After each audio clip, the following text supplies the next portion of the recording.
नमस्कार। आज हम एक बहुत ही असाधारण सफर पर बात करने वाले हैं। जी बिल्कुल। एक ऐसी कहानी जो रेलवे स्टेशन के प्लेटफॉर्म से शुरू होती है और सीधे सिलिकॉन वैली तो नहीं, पर हाँ, एक मल्टीनेशनल कंपनी तक पहुंचती है। हाँ, ये कहानी है मुरलीधरन की, एक कूली जिसने बोझ उठाते उठाते कोडिंग सीख ली। कमाल है ना। बहुत। हमारे पास इस पर एक लेख है, कूली से कोडर, मुरलीधरन की प्रेरणादायक कहानी। तो आज हम इसी कहानी के जो अहम मोड़ है और जो सीख है उस पर थोड़ी गहराई से बात करेंगे। जरूर। सोचिए जरा, प्लेटफॉर्म पर लाल कमीज पहने लोगों का सामान उठाते हुए कोई ये सोच सकता है कि उसके दिमाग में कोड्स, एल्गोरिदम्स चल रहे होंगे? सही बात है, आमतौर पर तो नहीं सोचता कोई। चलिए इसी कहानी में और उतरते हैं। तो मुरलीधरन थे चेन्नई के पास एक छोटे से कस्बे से। ज्यादा पढ़ नहीं पाए, 10वीं के बाद ही घर की जिम्मेदारियां आ गईं। हाँ, पिताजी बीमार थे और माँ दूसरों के घरों में काम करती थी, तो मजबूरी थी। स्टेशन पर कुली बन गए। और काम भी कोई आसान नहीं।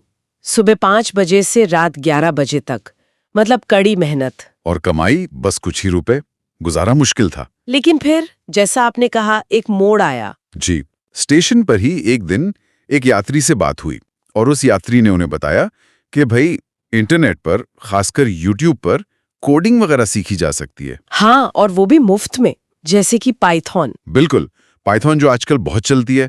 और वहीं से मुरलीधरन के मन में वो चिंगारी जली कि क्या मैं भी कर सकता हूँ? क्या ये मेरे लिए मुमकिन है? हाँ, वही सवाल। और फिर उन्होंने ठान लिया। शुरू हुआ एक मुश्किल सफर। दोहरा जीवन एक तरह से। बिल्कुल।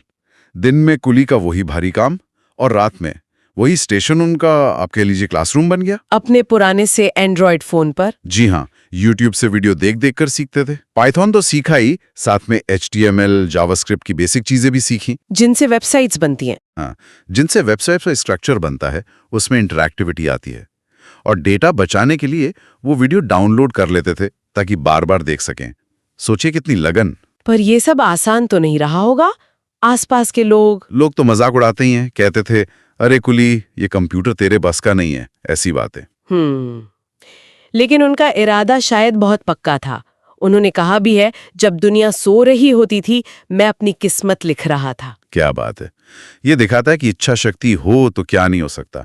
और ये सिर्फ मोटिवेशन की कहानी नहीं है, ये सेल्फ लर्निंग की भी कहानी है। सही कहा। कैसे कम संसाधनों में भी ज्ञान हासिल किया जा सकता है। बिल्कुल। आज के जमाने में ये बहुत जरूरी है। फॉर्मल एजुकेशन अपनी जगह है, पर ऑनलाइन रिसोर्सेज से सीखना ये एक बड़ा उदाहरण है। तो लगभग 2 साल तक ये सिलसिला चला। फिर उन्होंने अगला कदम उठाया। एक ऑनलाइन रेज्यूमे तैयार किया और एक छोटा सा प्रोजेक्ट बनाया था उन्होंने, बस बुकिंग वेबसाइट का। अच्छा, हाँ, उसे गिटहब पर डाला।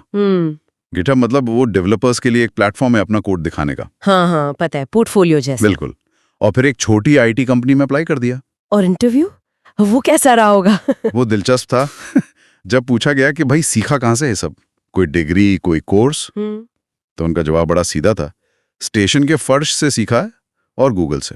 क्या बात है। इंटरव्यू लेने वाले हैरान रह गए, लेकिन ईमानदारी और वो जो जुनून था ना आंखों में, वो दिख गया होगा। हाँ, वो दिख गया। उन्होंने कहा, तुम्हारा ये जुनून तुम्हारी किसी भी डिग्री से ज्यादा कीमती है। और उन्हें नौकरी मिल गई। जी।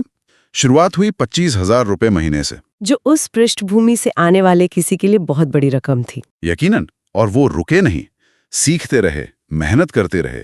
1 साल के अंदर ही उनकी सैलरी 1,20,000 रुपए महीना हो गई। गजब। ये वाकया ये भी दिखाता है कि आजकल कंपनियां सिर्फ डिग्री नहीं देखती, वो प्रैक्टिकल स्किल देखती हैं, प्रॉब्लम सॉल्व करने की क्षमता देखती हैं। बिल्कुल। वो प्रोजेक्ट और उनका सीखने का तरीका, वो अपने आप में सबूत था उनकी काबिलियत का। सही कहा। और आज मुरलीधरन कहाँ है? आज वो एक अच्छी मल्टीनेशनल कंपनी में काम कर रहे हैं, परिवार के लिए नया घर भी ले लिया। बहुत बढ़िया। लेकिन अपनी जड़ें नहीं भूलें। अच्छा। हाँ, आज भी स्टेशन जाते हैं, लेकिन अब सामान उठाने नहीं, दूसरों को प्रेरित करने। बिल्कुल। और कॉलेजों में जाकर बच्चों को मुफ्त में कोडिंग भी सिखाते हैं। वाह। उनका एक कोट है, मैं कुली जरूर था, पर मेरा सपना कुली वाला नहीं था। मैंने बोझ उठाते हुए अपना भविष्य गढ़ा। बहुत खूब। तो मुरलीधरन की कहानी वाकई हमें सिखाती है कि अगर सपने देखने की हिम्मत हो और उन्हें पूरा करने की जिद, तो हालात कैसे भी हो, रास्ता निकल ही आता है। सही बात है। उनकी मेहनत, उनकी लगन आज दूसरों के लिए एक मिसाल बन गई है। ये सिर्फ एक इंसान की जीत नहीं, ये संभावनाओं की जीत है। बिल्कुल। और ये कहानी एक एक जरूरी सवाल भी हमारे सामने रखती है क्या?